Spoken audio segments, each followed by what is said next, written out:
రాజకీయంగా 4 దశాబ్దాలుగా అలుపెరగకుండా ప్రజలకు సేవ చేస్తూ ముందుకు వెళ్తున్నారు. ఎవరికి సాధ్యం కాని విధంగా అంటే 3 సార్లు ఎమ్మెల్యేగా విజయం సాధించి ఈ ప్రాంత ప్రజలు ఎప్పుడెప్పుడు మంత్రిగా బాధ్యతలు స్వీకరిస్తారా అని 1000 కళ్ళతో ఎదురు చూస్తున్న జైపాల్ యాదవ్ గారితో మనం ఇంటర్వ్యూ చేసుకున్నాం. నమస్కారం. గ్రామీణ ప్రాంతం నుంచి మీరు రాజకీయ జీవితం అంటే సర్పంచ్ నుంచి ప్రారంభించారు సార్.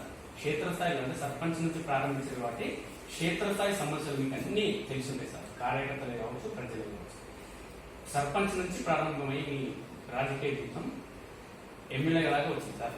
మొదటగా మనం మీ బాల్యం, మీ కుటుంబం నేపథ్యం చెప్పండి సార్. మా కుటుంబ నేపథ్యం సార్, మా స్వగ్రామం చెల్లంపల్లి, ప్రస్తుతం కడతాల్ మండలంలో ఉంది. మా తాతగారు బుక్క శాయన గారు.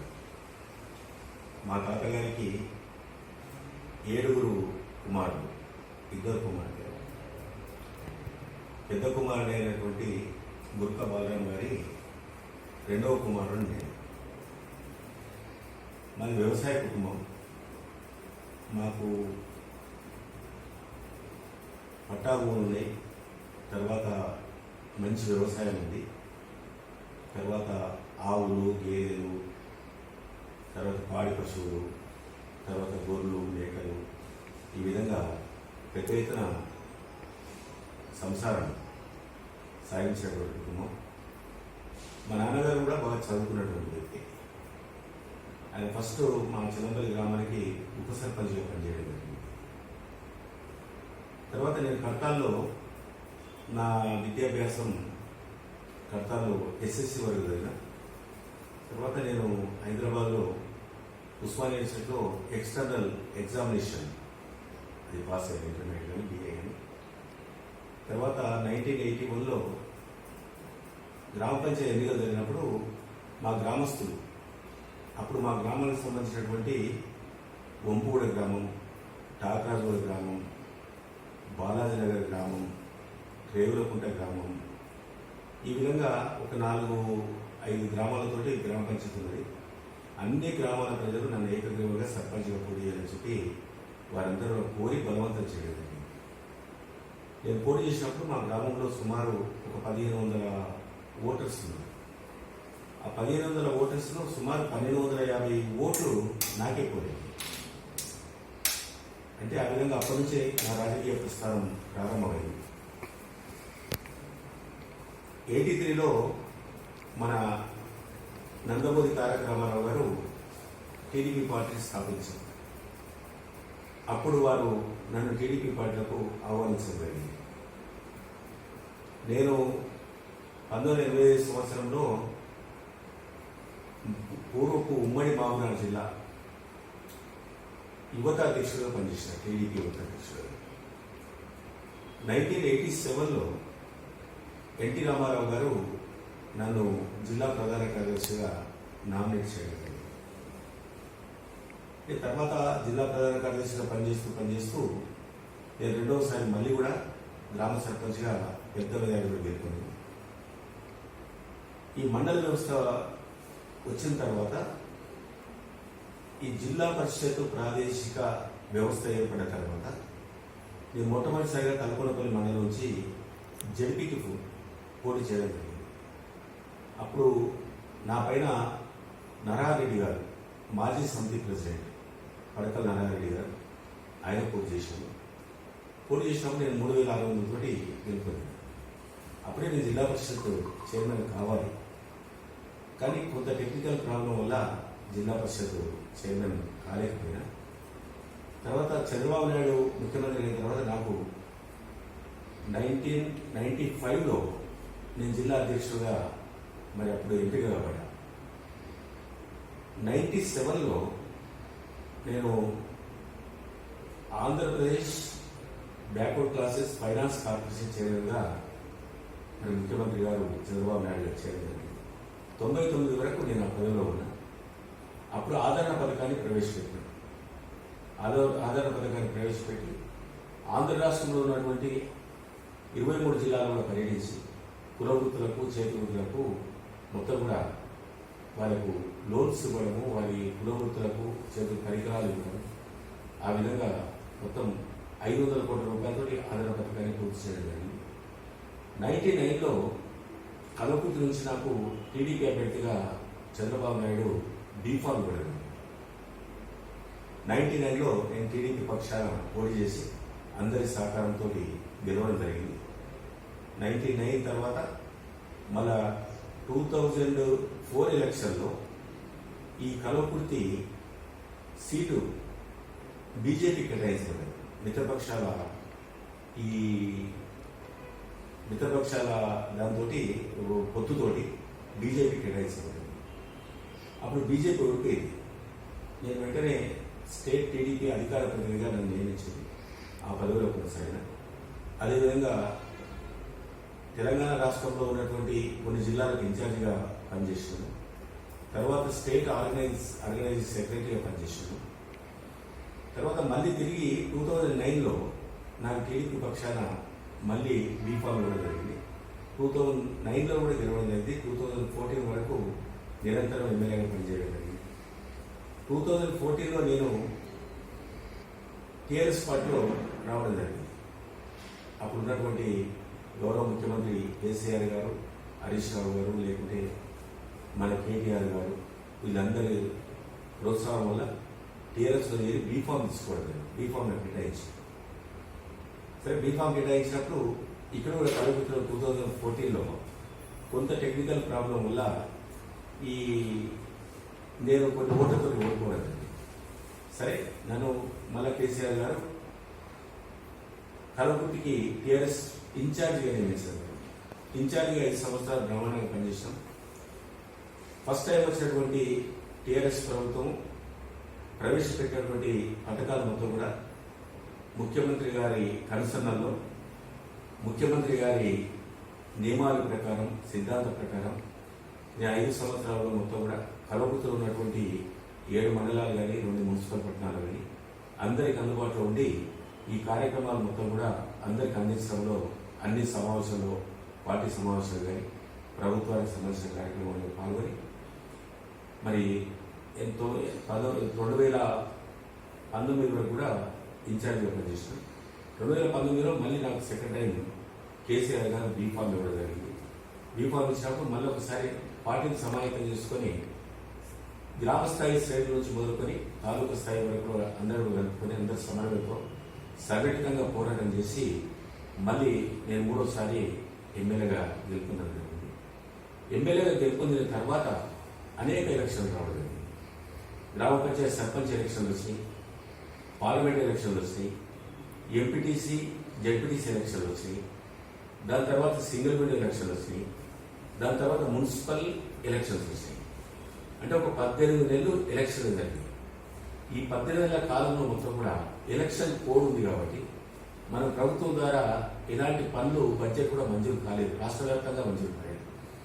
దాని తర్వాత ఎన్నికలు అయిపోయిన తర్వాత మెల్లమెల్లగా మొత్తము మరి పథకాలు సంపూర్ణంగా అమలు చేయడము, ఈ పథకాలకు సంబంధించిన బడ్జెట్ చేయడము, లేదా కల్వకుర్తిలో ఉన్నటువంటి అనేక అభివృద్ధి కార్యక్రమాలు కూడా రాష్ట్ర స్థాయిలో ముఖ్యమంత్రి గారి ద్వారా కానీ, మంత్రుల ద్వారా కానీ, రాష్ట్ర ప్రభుత్వం ద్వారా కానీ వాటన్నిటి కూడా కొనసాగించడం, ఈ విధంగా చేయడం జరిగింది.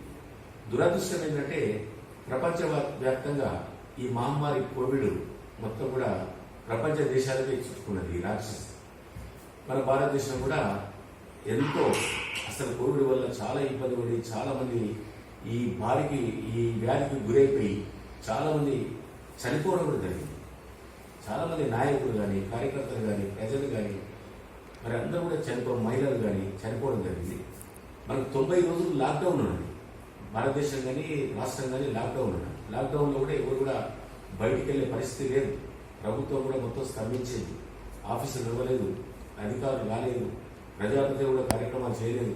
ప్రజలు కూడా కొని వాళ్ళు ఆ విధంగా జీవనం కొనసాగించలేదు. సమావేశాలు కూడా అర్ధాంతరంగా నిలిపివేయడం. 2020 మార్చి 16 నుంచి కూడా నేను నిరంతరం కల్వకుర్తి నియోజకవర్గంలో 7 మండలాల్లో 2 మున్సిపల్ పట్టణాల్లో అన్ని కార్యక్రమాల్లో పాల్గొంటూ ప్రజలకు కూడా ధైర్యాన్ని ఇస్తూ, కార్యకర్తలకు, నాయకులకు, ప్రజాప్రతినిధులకు ధైర్యాన్ని ఇస్తూ మనమందరం కూడా చాలా జాగ్రత్తలు వహించాలి, ఆరోగ్య సూత్రాలు పాటించాలి, కోవిడ్ మహమ్మారిని అరికట్టాలంటే మనం ధైర్యంగా ప్రజల్లోకి వెళ్ళాలి, ప్రజలకు కూడా ధైర్యాన్ని కల్పించాలి. ఆ విధంగా చేసి ప్రభుత్వం ద్వారా వచ్చేటువంటి మెడిసిన్ కానీ లేకుంటే వ్యాక్సిన్ కానీ ఇవన్నీ కూడా ప్రజలకు ఇచ్చి వాళ్ళ ప్రాణాలు కాపాడాలనే ఉద్దేశంతో నిరంతరము మరి ఈ కల్వకుర్తి నియోజకవర్గంలో పాల్గొనడం జరుగుతుంది. ఆ విధంగా ఒక ఎమ్మెల్యేగా నా బాధ్యతను మొత్తం కూడా మరి సంపూర్ణంగా పూర్తి చేయడం జరుగుతుంది. నేను ఒకటే మనం చేస్తున్నా, ఇలా టీఆర్ఎస్ తెలంగాణ రాష్ట్రం వచ్చిన తర్వాత మరి మొట్టమొదటిసారిగా మరి కేసీఆర్ గారు ముఖ్యమంత్రి పదవి చేపట్టిన తర్వాత మళ్ళీ 2019లో జరిగినటువంటి ఎన్నికలో ఘన విజయం సాధించిన తర్వాత కేసీఆర్ గారు ఎన్నికలు ఇచ్చినటువంటి హామీలు మొత్తం కూడా ప్రభుత్వం ప్రవేశపెట్టిన పథకాలు తూచా తప్పకుండా అమలు చేసే విధంగా ప్రజలందరూ కూడా నిజంగా ఎవరైతే బెనిఫిషరీస్ లబ్ధిదారులు ఎవరికైతే చెందాలనో ఎవరికైతే అందాలనో వారందరి కొరకు నిరంతరం పాటుపడడం జరుగుతుంది. ఆ పథకాలు మొత్తం కూడా రాష్ట్రంలో ప్రవేశపెట్టిన పథకాలు మన కల్వకుర్తి నియోజకవర్గంలో కూడా అన్నిటి కూడా కల్వకుర్తి ప్రజానీకానికి అందివ్వడానికి కూడా నేను సర్వశక్తులు ఉపయోగించి అన్ని వేళలో ప్రజలకు అందుబాటులో ఉండి ఈ కార్యక్రమాలు నిరంతరం కొనసాగించడం జరుగుతున్న విషయాన్ని ఈ సందర్భంగా తెలియజేస్తా ఉన్నాను. భవిష్యత్తులో కూడా ఇప్పుడు మన ప్లీనరీ జరిగింది హైదరాబాద్లో, 9వసారి గౌరవ కేసీఆర్ గారు మళ్ళీ అధ్యక్ష పదవిని చేపట్టడం జరిగింది. వారు ప్లీనరీలో ప్రకటించిన ఏవైతే సంక్షేమ అభివృద్ధి కార్యక్రమాలు, పార్టీ కార్యక్రమాలు వాటన్ని కూడా తూచా తప్పకుండా ఈ పంచవర్ష ప్రణాళికలో అన్ని కూడా నేను కూడా అమలు చేయడానికి సమాయత్తమైన. కల్వకుర్తి నియోజకవర్గంలో గతంలో 91 గ్రామ పంచాయతీ ఉండేది, ఇప్పుడు 165 గ్రామ పంచాయతీలు అయింది. 165 గ్రామ పంచాయతీలు 2 మున్సిపల్ పట్టణాలు, ఒకటి ఆమనగల్ 15 వార్డులు ఉంది, కల్వకుర్తి 22 వార్డులు ఉంది. మొత్తం 201 యూనిట్స్ ఉన్నాయి. ఈ 201 యూనిట్స్ కూడా మా నాయకులు, మా ప్రజాప్రతినిధులు, మా కార్యకర్తలు నిరంతరం శ్రమపడి ప్రజల దగ్గరికి వెళ్ళి స్వచ్ఛందంగా ఒక 50,000 మందిని సభ్యత్వం చేయించడం జరిగింది. క్రియాశీల సభ్యులు, సాధారణ సభ్యులు 50,000 మంది కాకుండా ఈ 165 గ్రామ పంచాయతీలకు ఈ 37 మున్సిపల్ వార్డులకు కూడా టీఆర్ఎస్ పార్టీ కమిటీలు నియమించడం జరిగింది. టీఆర్ఎస్ మెయిన్ కమిటీ పార్టీలే కాకుండా అనుబంధ సంస్థలు ఎస్సీ, ఎస్టీ, బీసీ, మహిళ, యువత, రైతు, మైనార్టీ, విద్యార్థి, సోషల్ మీడియా, శ్రామిక వర్గం, వ్యాపార వర్గం, ఈ విధంగా అన్ని వర్గాలు కలుపుకొని గ్రామ స్థాయి నుంచే కమిటీలు వేయడం జరిగింది. ఇదే స్థాయిలో అన్ని మండల కేంద్రాల్లో కూడా ఈ కమిటీలు ఏర్పాటు చేయడం జరిగింది. అదేవిధంగా మున్సిపల్ పట్టణాలు కూడా కమిటీలు ఏర్పాటు చేయడం జరిగింది. మున్సిపల్ వార్డు కూడా కమిటీలు ఏర్పాటు చేయడం జరిగింది. ఇలా కల్వకుర్తి నియోజకవర్గంలో టాప్ టు బాటం గ్రామ స్థాయి నుంచి గ్రాస్ రూట్ లెవెల్ నుంచి మండల స్థాయి వరకు 13,000 మంది కార్యకర్తలకు పదవులు ఇవ్వడం జరిగింది. ఈ 13,000 మంది ఒక పెద్ద సైన్యంగా తయారు కావడం జరిగింది. ఈ పెద్ద సైన్యము యుద్ధంలో మడమ తిప్పకుండా మరి యుద్ధంలో వీరులు ఏ విధంగా పోరాడతారో ఆ విధంగా టీఆర్ఎస్ పార్టీ కాపాడాలని కూడా మా కార్యకర్తలు ఒక యుద్ధంలో సైనికుల మాదిరిగా, ఒక వీరుల మాదిరిగా విజయాన్ని సాధించడానికి అందరూ కూడా నడుం కట్టి ముందుకొచ్చి సంఘటితంగా పోరాటం చేయడం జరుగుతుంది. అదేవిధంగా ఇన్ని అభివృద్ధి సంక్షేమ కార్యక్రమాలు భారతదేశంలో ఏ రాష్ట్రంలో కూడా 75 సంవత్సరాల కాలంలో స్వాతంత్రంలో ఎవరు కూడా 29 రాష్ట్రంలో ప్రవేశపెట్టలేదు. 10 కేంద్రపాలిత ప్రాంతాలు ఉన్నాయి. ఎవరు కూడా ఆలోచన రాలేదు. ఈరోజు ప్రజారంజకంగా ప్రజలకు అందరూ కూడా సంక్షేమ అభివృద్ధి అందివ్వాలనే ఉద్దేశంతో ప్రతి వారు కూడా గుర్తింపు ఇవ్వాలి. అట్టడుగులో ఉన్నటువంటి అణగారిన కులాలు, ఎస్సీలు కానీ, ఎస్టీలు కానీ, బీసీలు కానీ, మైనార్టీలు కానీ, అదేవిధంగా ఉన్నత కులాల్లో ఉన్నటువంటి పేద వర్గాలు కూడా వారందరూ కూడా ఇవ్వాలనే ఉద్దేశంతో గౌరవ ముఖ్యమంత్రి గారు ఈరోజు సంక్షేమ కార్యక్రమాలకి ఒక 50,000 కోట్ల రూపాయలు ఖర్చు చేయడం. ఆసరా పెన్షన్లకు, తర్వాత లేకుంటే విడో పెన్షన్లకు, ఒంటరి మహిళలకు, లేకుంటే దాంతోపాటు దివ్యాంగులకు, దాంతోపాటు గీతా కార్మికులు, దాంతోపాటు నేతా కార్మికులు, దాంతోపాటు మరి ఈ బోధకాలు వచ్చినటువంటి వ్యాధిగ్రస్తులకు, అటువంటి వారికి మొత్తం కూడా పెన్షన్ ఇవ్వడం జరుగుతుంది. ఇప్పుడు కూడా 65 సంవత్సరాల నుంచి వయసు తగ్గించి 57 సంవత్సరాలకే కుదించడం జరిగింది. ఈ 57 సంవత్సరాల వారి లిస్టు తీసుకుంటే ఇప్పుడు సుమారు దగ్గర ఒక 20 లక్షల మంది ఈరోజు ఫైనల్ కావడం జరిగింది.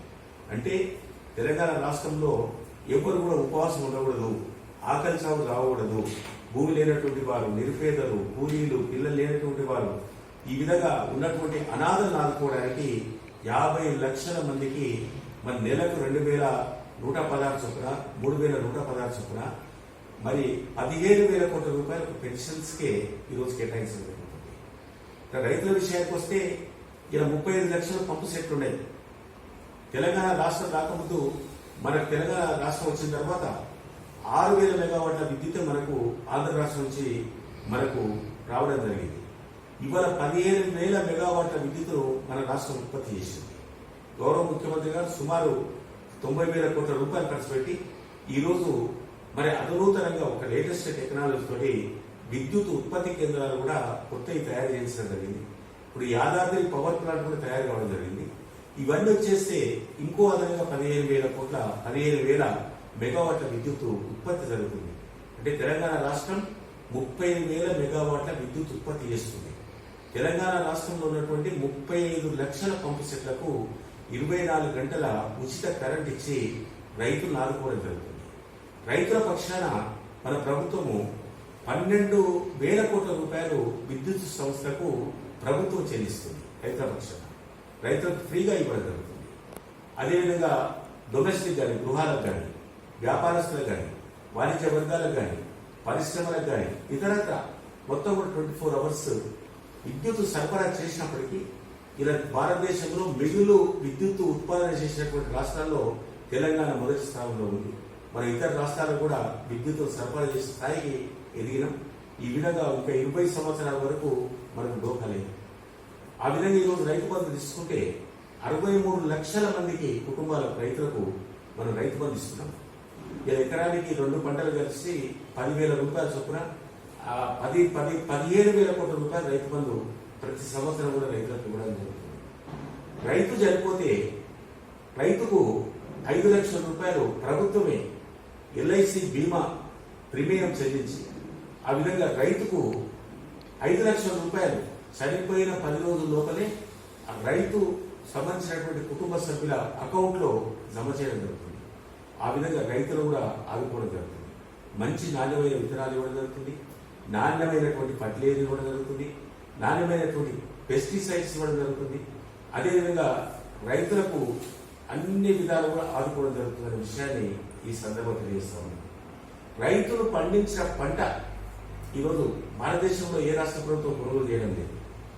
గత సంవత్సరం కొనుగోలు చేసినటువంటి పంట ప్రతి కళ్ళం దగ్గర, ప్రతి గ్రామంలో ప్రభుత్వమే అక్కడ ప్రొక్యూర్మెంట్ సెంటర్స్ ఏర్పాటు చేసి, ధాన్య సేకరణ కేంద్రాలు ఏర్పాటు చేసి 35,000 కోట్ల రూపాయల ప్రభుత్వం బ్యాంకులకు గ్యారెంటీ ఇచ్చి, ఇలా మార్కెట్ ద్వారా కానీ, సివిల్ సప్లైస్ ద్వారా కానీ, లేకుంటే ఐకేపీ ద్వారా కానీ, లేకుంటే ఏఎంసీ అగ్రికల్చర్ మార్కెట్స్ కమిటీస్ ద్వారా కానీ, మహిళా సంఘాల ద్వారా కానీ, కోఆపరేటివ్ బ్యాంక్స్ సింగిల్ విధానంలో బ్యాంక్స్ ద్వారా కానీ 3 కోట్ల టన్నుల ధాన్యాన్ని సేకరించినటువంటి ఘనత భారతదేశంలో తెలంగాణ రాష్ట్రానికి దక్కింది. ఆ విధంగా రైతులను ఆదుకోవడం జరిగింది. రైతులకు మినిమం సపోర్ట్ ప్రైస్ ఇవ్వడం జరిగింది. రైతులకు మధ్య దళారీల బ్రోకర్ల విడుదల లేకుండా కూడా రైతులను ఆదుకోవడం జరుగుతుంది. ఇప్పుడు కూడా ఈ వానాకాలం పంట కూడా ప్రభుత్వం ప్రకటించింది, ముఖ్యమంత్రి గారు ప్రకటించారు. పండించినటువంటి ప్రతి గింజ కూడా ఒడ్లు కొనుగోలు చేయడం జరుగుతుందని చెప్పి కూడా ముఖ్యమంత్రి గారు ప్రకటించారు. కానీ ప్రతిపక్షాలు పనిగట్టుకొని ఈరోజు ఆరోపణ చేయడము, ఆ విధంగా అబద్ధాలు ఆడము, మాయమాటలు చెప్పడము, మోసమాటలు చెప్పడము, రైతులను కూడా ఈరోజు పక్కదారి పట్టించడానికి ప్రతిపక్షాలు ఈరోజు ప్రయత్నం చేస్తున్నాయి. రైతులు ఎవరు కూడా నమ్మడం లేదనే విషయాన్ని ఈ సందర్భంగా తెలియజేస్తా ఉన్నారు. అదేవిధంగా కళ్యాణ లక్ష్మి, ఇలా తెలంగాణలో ఉన్నటువంటి 1 కోటి కుటుంబాలు తెల్ల రేషన్ కార్డు, ఆ తెల్ల రేషన్ కార్డు ఉన్నటువంటి కుటుంబాల్లో ఏ కులమైనప్పటికీ కూడా, ఏ మతమైనప్పటికీ కూడా 18 సంవత్సరాల తర్వాత ఆడబిడ్డ పెళ్లి చేస్తే, ఆడబిడ్డకు సంబంధించినటువంటి పెళ్లి పత్రాలు మొత్తం కూడా ఎంఆర్ఓకు సమర్పిస్తే, అవి మొత్తం కూడా తిరిగి ఆర్డీఓ ద్వారా నా దగ్గరకు వస్తాయి, ఎమ్మెల్యే దగ్గరకు వస్తాయి. ఎమ్మెల్యే సంతకం అయిన తర్వాత కళ్యాణ లక్ష్మి చెక్కులు ఇష్యూ అయింది. ఆ విధంగా సుమారు ఇప్పటికీ తెలంగాణ రాష్ట్రంలో ఒక 10 లక్షల ఆడబిడ్డల పెళ్లిళ్లకు 8,000 కోట్ల రూపాయల కళ్యాణ లక్ష్మికి 1,116 రూపాయల చొప్పున అందివ్వడం జరిగింది. ఇది చాలా బృహత్తరమైనటువంటి పథకం. అదేవిధంగా కేసీఆర్ కిట్ గర్భిణీ స్త్రీకి కడుపులో బిడ్డ పడ్డప్పటి నుంచి డెలివరీ అయినంత వరకు ఆడబిడ్డ పుడితే 12,000 కేసీఆర్ కిట్, మగబిడ్డ పుడితే 13,000 కేసీఆర్ కిట్. ఆ విధంగా అందించి తెలంగాణ రాష్ట్రంలో తల్లి బిడ్డ క్షేమంగా ఉండాలి, ఆరోగ్యంగా ఉండాలి అనే విషయంలో మరి వారికి పౌష్టికాహారం అందివ్వాలనే విషయంలో అనేక కార్యక్రమాలు తీసుకోవడం జరుగుతున్న విషయాన్ని ఈ సందర్భంగా తెలియజేస్తా ఉన్నాను. ప్రజలే ముఖ్యం, పేదలే దేవుళ్ళు, ప్రజలే దేవుళ్ళు, సమాజమే దేవాలయం అనే విధంగా ఈరోజు ఆరోగ్యమే మహాభాగ్యం. ఆ ఆరోగ్యమే మహాభాగ్యం కాపాడడానికి తెలంగాణ ప్రభుత్వం ఈ కరోనా కోవిడ్ సమయంలో గత 2 సంవత్సరాల నుంచి కూడా అనేక రకాలైన టాబ్లెట్స్ కానీ, కరోనా నివారణ మాత్రలు కానీ, అదే కిట్స్ కానీ, అదేవిధంగా వ్యాక్సినేషన్ కానీ చాలా బ్రహ్మాండంగా ఈరోజు డాక్టర్స్ కానీ, నర్సెస్ కానీ, ఏఎన్ఎంస్ కానీ, ఆశా వర్కర్స్ కానీ, అంగన్వాడీ వర్కర్స్ కానీ, గ్రామ పంచాయతీ వర్కర్స్ కానీ, గ్రామ పంచాయతీ సంబంధించిన సర్పంచ్లు కానీ, పాలకవర్గం కానీ, అదేవిధంగా మున్సిపల్ సంబంధించిన చైర్మన్లు కానీ, మున్సిపల్ కౌన్సిలర్స్ కానీ, అక్కడ ఉన్నటువంటి మిగతా అధికారులు కానీ అందరూ కూడా కష్టపడి ఈరోజు మరి వ్యాక్సిన్ విషయంలో మాత్రం చాలా శ్రద్ధ తీసుకొని తెలంగాణ రాష్ట్రం కూడా ఈరోజు భారతదేశంలో వ్యాక్సినేషన్ కూడా ముందున్న విధంగా అన్ని రకాల ప్రయత్నం చేస్తుంది. అంతేకాకుండా ఈరోజు మిషన్ కాకతీయ కింద 45,000 చెరువులను ఈ తెలంగాణ రాష్ట్రంలో పునరుద్ధరించడం జరిగింది. ఈ చెరువుల కింద 40 లక్షల ఎకరాలు ఈరోజు సాగుతుంది. మంచి వర్షాలు పడుతున్నాయి దేవుని దయ వల్ల. మరి కేసీఆర్ కాల్ముహూర్తమైన కానీ బ్రహ్మాండమైనటువంటి ఎక్కడ దుర్భిక్షం లేదు, అంత సుభిక్షమే ఉంది. ఆ విధంగా మంచి వర్షాలు పడుతున్నాయి. ఈ చెరువుల కింద మిషన్ కాకతీయ కింద 40 లక్షల ఎకరాలు సాగుతుంది. అంతేకాకుండా పెండింగ్ లో ఉన్నటువంటి ప్రాజెక్టు ఇలా గోదావరికి సంబంధించిన కాళేశ్వరం ప్రాజెక్టు పూర్తి చేయడం జరిగింది. మా కొండపోచమ్మ కానీ, మల్లన్న సాగర్ కానీ, దేవాలయాలు కానీ, దుమ్ముగూడెం కానీ, సీతారామ ప్రాజెక్టు కానీ, ఈరోజు గోదావరి నడిపైన మొత్తం కూడా ప్రాజెక్టు కంప్లీట్ చేసి 46 లక్షల ఎకరాలకు సాగునీరు ఇవ్వాలని ఒక ప్రణాళికబద్ధంగా ముందుకు పోవడం జరుగుతుంది. అదే కృష్ణానదిపై ఉన్నటువంటి మహబూబ్నగర్ జిల్లాకు సంబంధించినటువంటి భీమా ప్రాజెక్టు కానీ, సంగమండ ఫేజ్ 1 కానీ, ఫేజ్ 2 కానీ, జూరాల పూర్తి స్థాయి కానీ, కోడి సాగర్ కానీ, సరళా సాగర్ కానీ, దాంతోపాటు నెట్టెంపాడు కానీ, దాంతోపాటు కల్వకుర్తి కానీ, దాంతోపాటు రాజోలి బండ డైవర్షన్ స్కీమ్ కానీ, తుమ్మిళ్ళ ఎత్తిపోత పథకం కానీ, గట్టు ఎత్తిపోత పథకం కానీ, ఈ విధంగా మహాత్మా గాంధీ కల్వకుర్తి ఎత్తిపోత పథకం కానీ, దీని ద్వారా సుమారు ఒక 22 లక్షల ఎకరాలకు సాగు ఇవ్వాలని ఇవన్నీ కూడా కంప్లీట్ చేస్తుంది. ఇప్పటికే మనకు చాలా మాత్రం కాలువలు కంప్లీట్ అని ఇప్పటికీ ఒక 10 లక్షల ఎకరాలు మహబూబ్నగర్ జిల్లాలో సాగునీరు అందిపెడతారు. ఇంకొక ప్రాజెక్టు పాలమూరు రంగారెడ్డి ప్రాజెక్టు కూడా ఇది ప్రతిష్టాత్మకమైన ప్రాజెక్టు. పాలమూరు అనేది పాలమూరు రంగారెడ్డి కూడా ఇది ఎడారి జిల్లా. వాస్తవంగా బీదలను చేయాలనే ఉద్దేశంతో ముఖ్యమంత్రి గారు గతంలో పెండింగ్ లో ఉన్నటువంటి అనేక నివేదికలు సమర్పించినప్పటికీ కూడా గతంలో ఉన్నటువంటి కాంగ్రెస్ ప్రభుత్వం కానీ, టీడీపీ ప్రభుత్వం కానీ పట్టించుకోలేదు. గౌరవ ముఖ్యమంత్రి గారు ఈరోజు ఎవరైతే రిటైర్డ్ ఇంజనీర్స్ తయారు చేసినటువంటి ప్రాజెక్టు మొత్తం కూడా పరిశీలించి దాని ఒక డిపిఆర్ తయారు చేసి ఆ విధంగా 12,30,000 ఎకరాలకు సాగునీరు అందివ్వాలని చెప్పి దానికి సుమారు 50,000 కోట్ల రూపాయలు ఖర్చు అయ్యేటువంటి ప్రాజెక్టు ఈరోజు పాలమూరు రంగారెడ్డి ప్రాజెక్టు. ఈ పాలమూరు రంగారెడ్డి ప్రాజెక్టు పూర్తయితే ఈ మహబూబ్నగర్ జిల్లాకు పూర్వ మహబూబ్నగర్ జిల్లాలో ఉన్నటువంటి మహబూబ్నగర్ జిల్లా కానీ, లేకుంటే నారాయణపేట జిల్లా కానీ, గద్వాల్ జిల్లా కానీ, వనపర్తి జిల్లా కానీ, నాగర్కర్నూలు జిల్లాలో 7,30,000 ఎకరాలకు అదనంగా సాగునీరు వస్తుంది. రంగారెడ్డి జిల్లాకు 5 లక్షల ఎకరాలకు వస్తుంది. నల్గొండ జిల్లాలో ఉన్నటువంటి మరిగూడెం కానీ, నాంపల్లి మండలాలకు ఒక 30,000 ఎకరాలకు సాగునీరు వస్తుంది. ఈ విధంగా ఈ పాలమూరు రంగారెడ్డి ప్రాజెక్టును గౌరవ ముఖ్యమంత్రి గారు చాలా వేగంగా యుద్ధ ప్రాతిపదికన దీని కూడా కాళేశ్వరం మార్గంగా పూర్తి చేయాలని ఒక సంకల్పంతో ఆయన ముందుకు పోతుంటే అనేక మంది పాలమూరు రంగారెడ్డి ప్రాజెక్టు పైన కేసులు వేయడం జరిగింది. హైకోర్టులో వేయడం జరిగింది, సుప్రీంకోర్టులో వేయడం జరిగింది, గ్రీన్ ట్రిబ్యునల్లో వేయడం జరిగింది. అంటే పాలమూరుకు ప్రాజెక్టు కంప్లీట్ చేయడానికి ముఖ్యమంత్రి సంకల్పంతో ముందుకు పోతుంటే పాలమూరు నాయకులు, పాలమూరు ప్రజాప్రతినిధులు, ప్రతిపక్ష పార్టీలు కేసులు వేసి ఈ ప్రాజెక్ట్ ఆపడానికి ప్రయత్నం చేస్తూ ఉన్నారు. నిన్న కూడా కేసు వేశారు. జడ్చర్ల నుంచి కూడా అక్కడి నుంచి దేవరకాడ నుంచి కేసు వేశారు, గ్రీన్ ట్రిబ్యునల్ వేశారు. గ్రీన్ ట్రిబ్యునల్ కేసు నడుస్తుంది. ఇప్పుడు పాలమూరు రంగారెడ్డి ప్రాజెక్టు ఎవరాపిన ఆగే ప్రాజెక్టు కాదు. ఇవాళ మొత్తం కృష్ణా బ్యాక్ వాటర్ మొత్తం రిజర్వాయర్స్ మొత్తం కంప్లీట్ కావడం జరిగింది. మన కల్వకుర్తి కాన్స్టిట్యున్సీ కూడా ఇక్కడ ఉద్దన్నపూరు రిజర్వాయర్ నుంచి హై లెవెల్ కెనాల్ కానీ, లేకుంటే ఒట్టెం రిజర్వాయర్ నుంచి హై లెవెల్ కెనాల్ 2 కెనాల్స్ వస్తున్నాయి. దీని ద్వారా 1,25,000 ఎకరాలకు మన కలవకుర్తి కూడా సాగునీరు వస్తుంది. మహాత్మా గాంధీ ఎత్తిపోతల పథకం ద్వారా మన కలవకుర్తికి మరి ఏదైతే D29 ఏదైతే ఉందో మన కాలువ, దాని ద్వారా మనకు సుమారు 80,000 ఎకరాలకు సాగునీరు వస్తుంది. ఈ విధంగా డిండి ఎత్తిపోతల పథకం ద్వారా ఒక 30,000 ఎకరాలకు సాగునీరు వస్తుంది. సుమారు 2,50,000 ఎకరాలకు మన కలవకుర్తి కూడా సాగునీరు భవిష్యత్తులో వస్తుంది.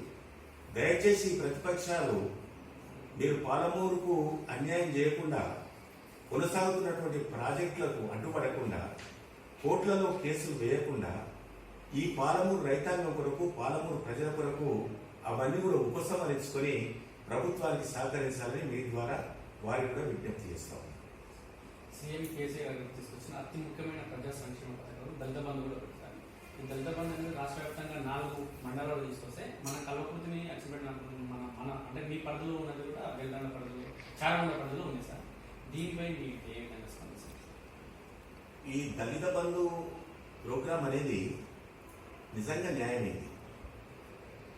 అది ఎప్పుడూ గత ప్రభుత్వాలు, ఇక్కడ ఉమ్మడి ఆంధ్రప్రదేశ్ ప్రభుత్వం కానీ, లేకుంటే భారతదేశంలో మొట్టమొదటిసారి స్వాతంత్రం వచ్చిన తర్వాత ఏర్పడ్డ ప్రభుత్వాలు కానీ, వాళ్ళు మంచి మనసుతో ఆలోచించి ప్రజల జీవన విధానాన్ని ఒకసారి సర్వే చేయించి, భారతదేశంలో అట్టడుగున ఉన్నటువంటి అణగారిన కులం ఏది, ఆర్థికంగా కానీ, లేకుంటే విద్యాపరంగా కానీ, ఉద్యోగపరంగా కానీ, ఉపాధి పరంగా కానీ, వ్యవసాయ పరంగా కానీ, పారిశ్రామిక పరంగా కానీ, ఎవరు ఏ కులము అట్టడుగున ఉంది, ఏ కులము ఎలాంటి అభివృద్ధి లేక ఇబ్బంది పడుతుందని చెప్పి చేయవలసిన ధర్మం గతంలో ఉండేది.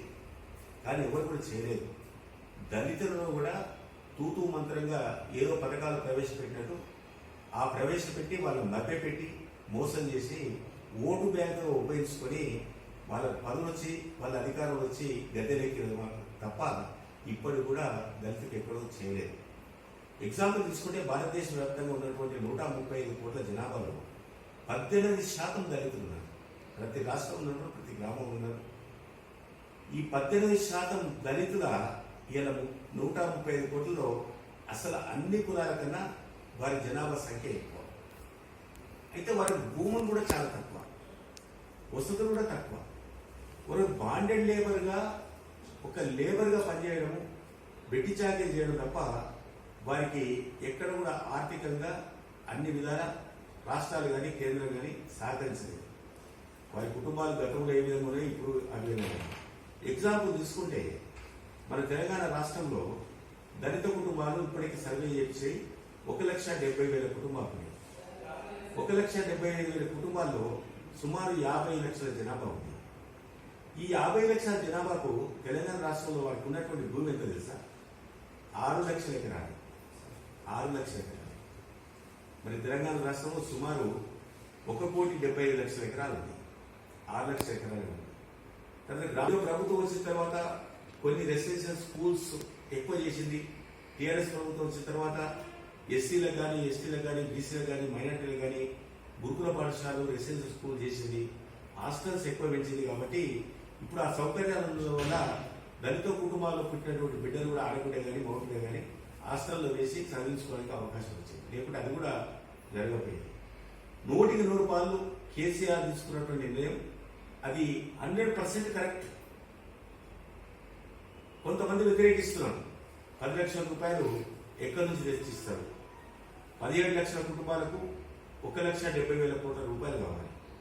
1,70,000 కోట్ల రూపాయలు దళితకి ఇచ్చిన తర్వాత ఈ రాష్ట్ర అభివృద్ధి ఏ విధంగా జరుగుతుంది, ఈ రాష్ట్రంలో సంక్షేమ పథకాలు ఏ విధంగా కొనసాగిస్తారు అని చెప్పి చాలా మంది వ్యతిరేకిస్తారు. ఇక ప్రతిపక్షాలకు అంటే వాళ్ళకు కడుపులో ఉంటుంది, బయట ఉంటుంది. బయట మాట్లాడేది ఒకటి, లోపల మాట్లాడేది ఒకటి. ఈ విధంగా ప్రతిపక్షాలు ఈ పథకం అమలు అయితే దళితులు మొత్తం టీఆర్ఎస్ పార్టీ వైపు, కేసీఆర్ కు అభిమానులుగా మాత్రమే ఉద్దేశంతో ఈ పథకాన్ని ఏ విధంగానైనా చెడగొట్టాలనే ఉద్దేశంతో అనేక రకాల ప్రయత్నం చేస్తున్నారు. ఆ ప్రయత్నాలు ఎవరు నమ్మడం లేదు. అయితే ఇలా హుజూరాబాద్ను ఒక పైలట్ ప్రాజెక్టుగా తీసుకోండి. హుజూరాబాద్లో మొత్తం కుటుంబాల సంఖ్య 21,000. 21,000 కూడా ఈరోజు ప్రభుత్వం 2,000 కోట్ల రూపాయలు విడుదల చేయడం జరిగింది. ఈ 2,000 కోట్ల రూపాయలు కూడా సగం మందికి వచ్చాయి, 10 లక్షల బ్యాంకులు పడ్డాయి. కానీ అక్కడ ఎలక్షన్ ఉపయోగం ఉన్నందువల్ల ఈరోజు బీజేపీ వారు కుట్రతోటి, ఎందుకంటే దేశంలో వారి ప్రభుత్వం ఉంది, అక్కడ ఉన్నటువంటి సెంట్రల్ ఎలక్షన్ కమిషన్, కేంద్ర ఎన్నికల కమిటీ వాళ్ళ ఆధీనంలో ఉంటుంది కాబట్టి దళిత బంధును ఆపేయాలని చెప్పి అక్కడ నుంచి ఒక ఆదేశం జారీ చేసి దళిత బంధును ఆపేసారు. ఒక 10,000 కుటుంబాలకి అందింది, మిగతా 10,000 కుటుంబాలకు బ్యాంకులో డబ్బు జమ అయిపోయింది. ముఖ్యమంత్రి గారు మనం ప్రకటించారు. ఎన్నికలు అయిపోయిన తర్వాత 4వ తేదీ నుంచి యథావిధిగా ఈ కార్యక్రమాన్ని కొనసాగిస్తామని చెప్పడం జరిగింది. అంతేకాకుండా ఈ 119 నియోజకవర్గాల్లో దళిత బంధును ఎక్స్పెరిమెంటల్ గా దాన్ని ప్రారంభించడానికి ప్రతి అసెంబ్లీ కాన్స్టిట్యున్సీకి 100 యూనిట్స్ కూడా మంజూరు చేయడం జరిగింది. ఆ 100 యూనిట్స్ కూడా అసెంబ్లీ కాన్స్టిట్యున్సీ లెవెల్లో ఎక్కడెక్కడ ఇవ్వాలి, ఏ గ్రామానికి ఇవ్వాలి, ఏ మండలానికి ఇవ్వాలి, ఏ మున్సిపాలిటీకి ఇవ్వాలని ఒక నిర్ణయం తదుపరి తీసుకోవడం జరుగుతుంది. ఈ 100 యూనిట్స్ తోటి ప్రారంభించినటువంటి ఈ పథకం ఈ సంవత్సరం బడ్జెట్ లో 20,000 కోట్ల రూపాయలు కేటాయించడం జరిగింది. 20,000 కోట్ల రూపాయలు కేటాయించినప్పుడు ఆ విధంగా ఒక 2 లక్షల మందికి కుటుంబాలకు ఈ దళిత బంధు ఇవ్వడానికి అవకాశం ఇవ్వబడ్డది. అప్పుడు ప్రతి నియోజకవర్గంలో 2,000 కుటుంబాలకు ఇవ్వడం జరుగుతుంది. ఈ విధంగా ఈ పథకం మొత్తం కూడా పంచవర్ష ప్రణాళికబద్ధంగా కొనసాగించడం జరుగుతుంది. అంతేకాకుండా మరి తెలంగాణ రాష్ట్రంలో 4 వైపులా 4 మండలాలను సెలెక్ట్ చేయడం జరిగింది. అక్కడ నిజామాబాద్లో ఒక మండలం, అదేవిధంగా నల్గొండలో ఒక మండలం, అదేవిధంగా ఖమ్మంలో ఒక మండలం, అదేవిధంగా నాగర్ జిల్లాలో ఒక మండలం. ఈ నాగర్ జిల్లాలో మరి ఎంపిక చేసినటువంటి మండలం చారవండ. ఈ చారవండ మండలంలో సగభాగం అచ్చంపేటకు ఉంది, సగభాగం కల్వకుర్తికి ఉంది. మాకు సగభాగం ఉన్నటువంటి కల్వకుర్తిలో జూపల్లి కానీ, జేపల్లి కానీ, చంద్రాయనిపల్లి కానీ, అదేవిధంగా అప్పారెడ్డిపల్లి కానీ, ఎర్రవల్లి కానీ, గోకారం, ఈ 6 గ్రామ పంచాయతీలో దళితున్నారు. మేము లెక్కేస్తే మొత్తం కూడా మరి 1,500 కుటుంబాలు మా లెక్కకు వచ్చాయి. ఆ విధంగా 150 కోట్ల రూపాయలు ఈ చారగొండ మండలానికి దళిత బంధు మీద విడుదల చేయడం జరుగుతుంది. మొన్న కూడా విడుదల అయింది, డబ్బు విడుదల అయింది, కలెక్టర్ అధీనంలో ఉంది. దాంతోపాటు దళిత వార్డులు ఎక్కడెక్కడ ఉంటాయో దళిత వార్డులో అన్ని మౌలిక సదుపాయాలు, కనీస సౌకర్యాలు కూడా చేయడం జరుగుతుంది. వారికి అన్ని విధాలు సహకరించడం జరుగుతుంది. ఆ విధంగా దళిత వార్డులు కూడా అభివృద్ధి చేసి ఒక మోడల్ కాలనీగా తయారు చేయడం జరుగుతుంది. వారు ఎంపిక చేసుకున్నటువంటి స్కీమ్స్ వారికే పూర్తిగా స్వేచ్ఛ ఇవ్వడం జరిగింది. కానీ ఎక్కడ కూడా డబ్బు దుర్వినియోగం కాకుండా దీనికి ప్రభుత్వ పరంగా ఒకటి చిప్పు కూడా ఏర్పాటు చేయడం జరిగింది. ఆ విధంగా చేసి మరి రాష్ట్రంలో ఉన్నటువంటి చీఫ్ సెక్రటరీకి, ముఖ్యమంత్రి గారికి అనుసంధానం చేయడం జరిగింది. ఆ విధంగా కుటుంబ సభ్యులు మొత్తం కూడా కూర్చొని ఇండిపెండెంట్ స్కీమ్స్ కానీ, ఉమ్మడిగా స్కీమ్స్ కానీ, లేకుంటే ఏ స్కీమ్స్ వారు ఓడుకొని ఆ విధంగా అభివృద్ధి చేసుకోవాలంటే ఆ స్కీమ్ కూడా ఇవ్వడం జరుగుతుంది. ఆ విధంగా దళిత బంధును కంప్లీట్ గా ఈ మార్చి లోపల ఇవి మొత్తం కూడా కంప్లీట్ చేయడం జరుగుతుంది. దాని కమిటీలు కూడా వేసుకోవడం జరుగుతుంది. ప్రతి గ్రామ పంచాయతీకి 6 చొప్పున ఒక కమిటీ, దాంట్లో 3 పురుషులు 3 మహిళలు. అదేవిధంగా ఈ మండల లెవెల్లో 15 మందితో కమిటీ వేసుకోవడం జరుగుతుంది. ఆ విధంగా రక్షణ నిధి కూడా ఏర్పాటు చేయడం జరిగింది. 10,000 రూపాయలు ఒక్కొక్క దళితుల పేరు ప్రభుత్వం జమ చేస్తుంది. ఈ 10 లక్షల రూపాయల నుంచి 10,000 రూపాయలు వాళ్ళు దానికి తోడుగా టైఅప్ చేయాలి. రక్షణ నిధి అంటే వారికి ఆపద వచ్చినా, కష్టం వచ్చినా, బాధ వచ్చినా, ఆరోగ్య సమస్య వచ్చినా, కుటుంబంలో ఏదైనా ఆర్థిక ఇబ్బందులు వచ్చినా ఆ రక్షణ నిధి ఆదుకుంటుంది. 4,000 కోట్ల రూపాయలతో రక్షణ నిధి ఏర్పాటు చేయాలి.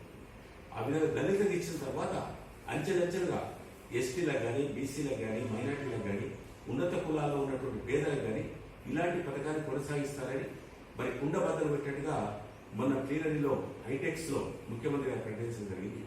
అయితే మన ఆదాయం పెరుగుతుంది. భారతదేశంలో ఏ రాష్ట్రానికి రానంత రాబడి మన తెలంగాణ ప్రభుత్వానికి వస్తుంది. గత సంవత్సరం 2,32,000 కోట్ల రూపాయలతో మనం బడ్జెట్ ఆమోదించుకున్నాం. ఇది 2022 నాటికి ప్రతి సంవత్సరం 5 లక్షల బడ్జెట్ కాబోతుంది.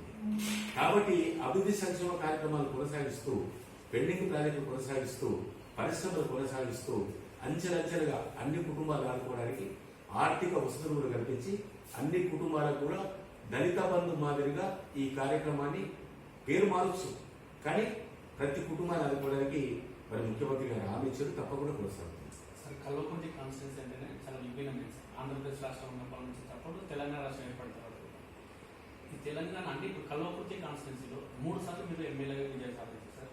అంటే విభిన్నమైన ఇక్కడ అంటే పోటీ కూడా చాలా ఎక్కువ మంది అభ్యర్థులు ఉంటారు, కానీ ఆర్థికంగా కూడా చాలా మంది వేరే వారు ఉన్నారు. ఈ అన్ని సమూహాల ఇన్ని విభిన్న అంశాల గురించి మీరు ఏ విధంగా ముందరకు వెళ్ళగలుగుతున్నారు సార్? 3 సార్లు ఎమ్మెల్యే ఏ విధంగా కాగలిగారు సార్? నాకు కులం లేదు, మతం లేదు, వర్గం లేదు, వైషమ్యం లేదు. నేను అజాత శత్రువుని. మానవ సేవనే మానవ సేవ. సమాజమే దేవాలయం, ప్రజలే దేవుళ్ళు. తర్వాత దేశం అంటే మట్టి కాదు, దేశం అంటే మనుషులు. ప్రతిదీ మనిషిని కూడా గౌరవించాలి. ఇవాళ మా కార్యకర్తలతో పాటు, మా ప్రజాప్రతినిధులతో పాటు, మా అభిమానులతో పాటు, మా ఓటర్స్తో పాటు, నన్ను ఎన్నుకున్నటువంటి ప్రజలతో పాటు, నన్ను ఆశీర్వదించి దీవించి ఓట్లేసి గెలిపించిన వారితో పాటు, ఈ కల్వకుర్తిలో ఉన్నటువంటి 165 గ్రామ పంచాయతీలు, 212 తాండాలు, 100 కుగ్రామాలు, దాంతోపాటు 2 పట్టణాలు, తర్వాత ఒక 5 లక్షల జనాభా, అందరినీ కూడా నేను నా కుటుంబ సభ్యులుగా మాదిరిగా భావించగలను, నా ఆత్మీయులుగా భావించగలను. నాకు ఓటు వేసిన వాళ్ళు వారికి కూడా ఎమ్మెల్యేనే, ఓటు వేరే వారికి కూడా ఎమ్మెల్యేనే. ఈ ప్రభుత్వం ద్వారా ప్రవేశపెట్టే ప్రతి పథకాన్ని కూడా ప్రతి గ్రామానికి, ప్రతి వాడకు, ప్రతి తాండాకు, ప్రతి ఆర్గనైజేషన్కు, ప్రతి పట్టణానికి, ప్రతి వార్డుకు అందించే బాధ్యత నాది. ఎందుకంటే సూర్యచంద్రుని ఏ విధంగా వెలుతురిస్తుందో, పాడి పంట, ఈ భూమాత పాడి పంట ఇచ్చి అందరి ప్రాణాలు కాపాడుతుందో, అందరికి జీవం ఇస్తుందో, గౌరవ ముఖ్యమంత్రి గారు కూడా ఈరోజు అన్ని పథకాలు కూడా రైతు బంధు చూడండి అందరికీ ఇస్తున్నాం. ఇలా కాంగ్రెస్ లేదు, బీజేపీ లేదు, టీడీపీ లేదు, కమ్యూనిస్ట్ లేరు, ఇంకో పార్టీ లేదు, ఎవరు లేదు, అందరికి ఇస్తున్నాము. మిషన్ భగీరథ అందరికి ఇస్తున్నాము, మిషన్ కాకతీయ అందరికి ఇస్తున్నాము, వ్యవసాయం అందరికి ఇస్తున్నాము, కరెంట్ అందరికి ఇస్తున్నాము, ప్రాజెక్ట్ అందరికి ఇస్తున్నాము, పెన్షన్లు అందరికి ఇస్తున్నాము, కన్యాలక్ష్మి అందరికి ఇస్తున్నాము. అందుగురించే మనము ముడియేసుకొని కూర్చోవద్దు, మన పరిధిని పెంచుకోవాలి. మనకు గతంలో ఎవరైతే వ్యతిరేకంగా ఆలోచించారో, వ్యతిరేకంగా ఆలోచించిన వారిని కూడా దగ్గర తీసుకోవాలి. మన విధానాలు చెప్పాలి, మన పథకాలు చెప్పాలి, మనం చేసేటువంటి సాయం చెప్పాలి, మన సంక్షేమ పథకాలు చెప్పాలి. వారు చూస్తే వారికి కూడా అందివ్వాలి. ఆ విధంగా చేసి పరిధిని పెంచుకొని మన స్ట్రెంత్ పెంచుకోవాలి. అదేవిధంగా మన మెజార్టీ పెంచుకోవాలి. ప్రతిసారి ఏదో 4,000కో 3,000కో పరిమితం కావద్దు. ఈ 4,000 ఉన్నది 40,000 ఎట్లయితే చూసుకోవాలి.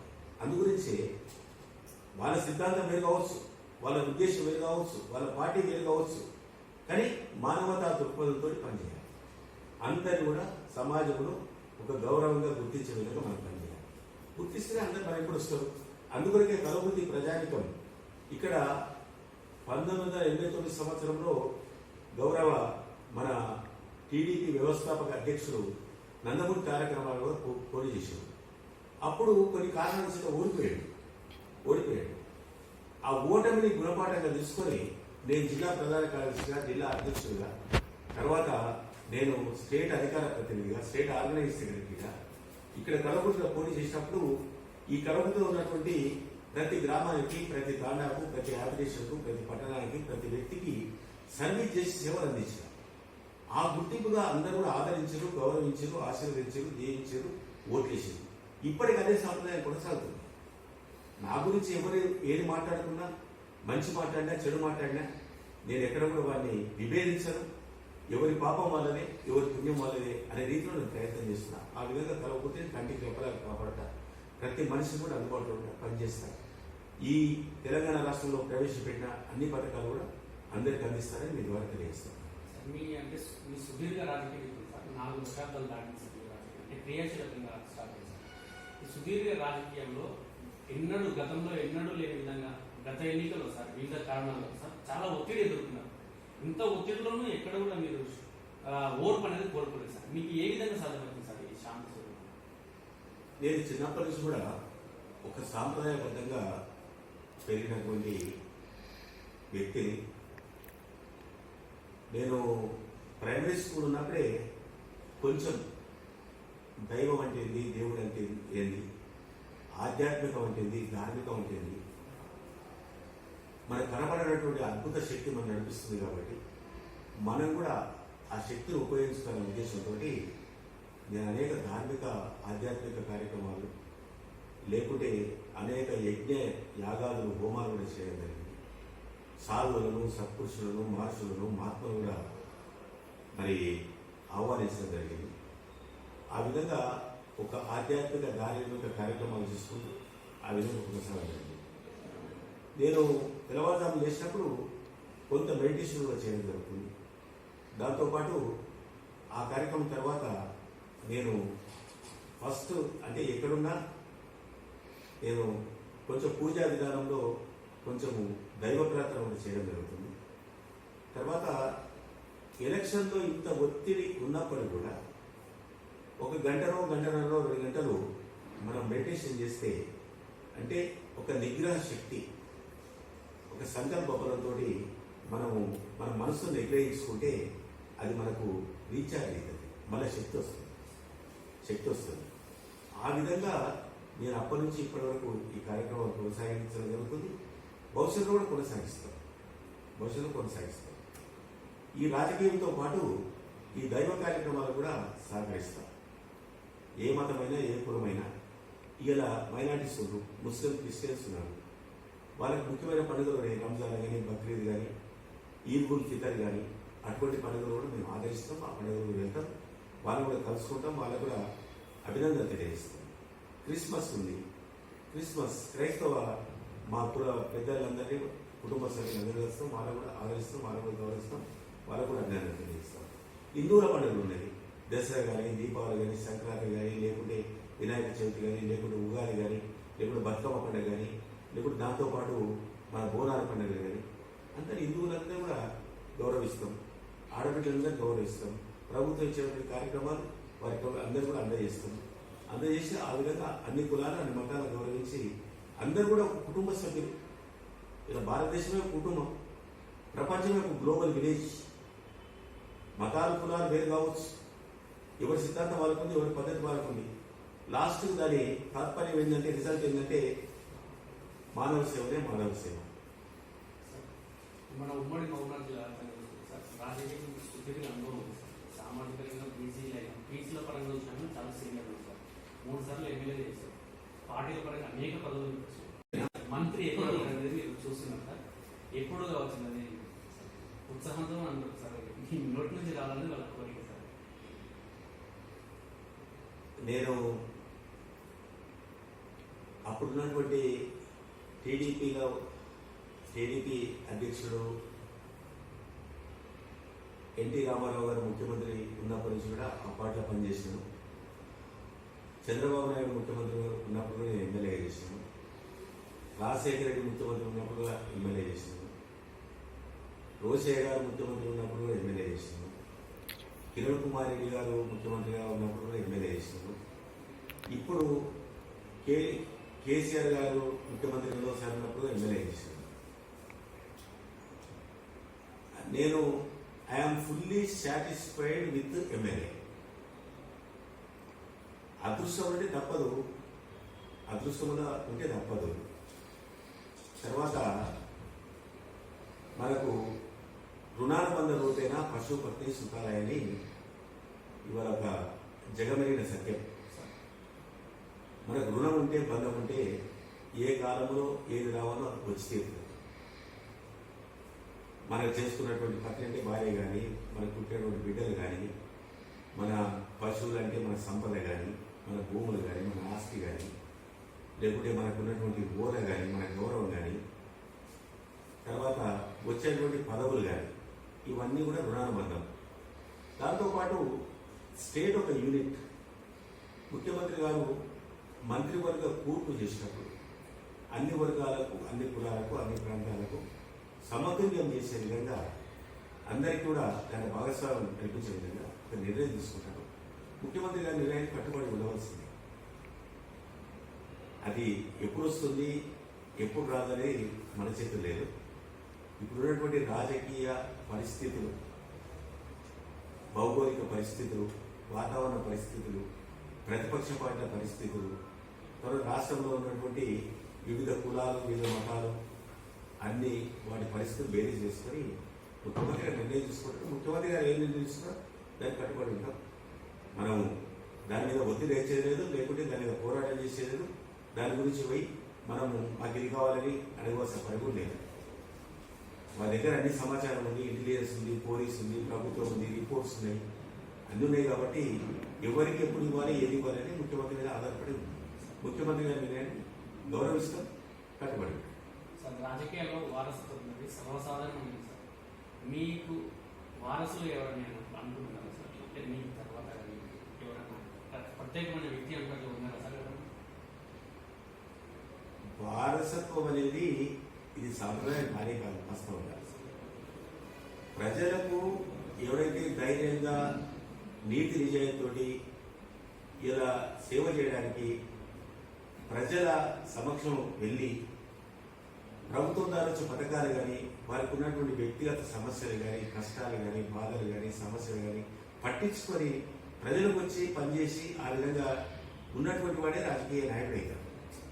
వారసత్వం అనేది మన ప్రజలు ఎత్తిపోయిన రుద్దకూడదు. వాస్తవంగా ప్రజలు ఎవరైతే కోరుకుంటారో ఆ కోరుకున్న వ్యక్తి ప్రజాప్రతినిధి కావాలి నా ఉద్దేశం. దీంట్లో కుటుంబ సభ్యులు కావచ్చు, కుటుంబ సభ్యులు కాకపోవచ్చు, లేకుండా మా కార్యకర్తలు కావచ్చు, లేకుండా మా పార్టీ నాయకులు కావచ్చు, ఎవరు వచ్చి ప్రజలను ఆదుకుంటారు, ఎవరు 24 గంటలు ప్రజల అందుబాటులో ఉంటారు, నీతి నిజాయితీగా పనిచేస్తారు, ప్రజలకు అన్ని సంక్షేమ అభివృద్ధి కార్యక్రమాలు అందిస్తారు, పార్టీ విధానాలు పార్టీ కార్యక్రమాలను ప్రజలకు తీసుకువెళ్తారు, పార్టీని ఎవరు పటిష్టంగా తయారు చేస్తారు, తిరుగులేని శక్తి చేస్తారనే విషయంలో ప్రజలే నాయకులు తయారు చేసుకుంటారు. ఈ వారసత్వము ఈరసత్వము అక్కడ లేదు. ధన్యవాదాలు సార్. మీ అమూల్యమైన సమయాన్ని థ్యాంక్ యూ వెరీ మచ్.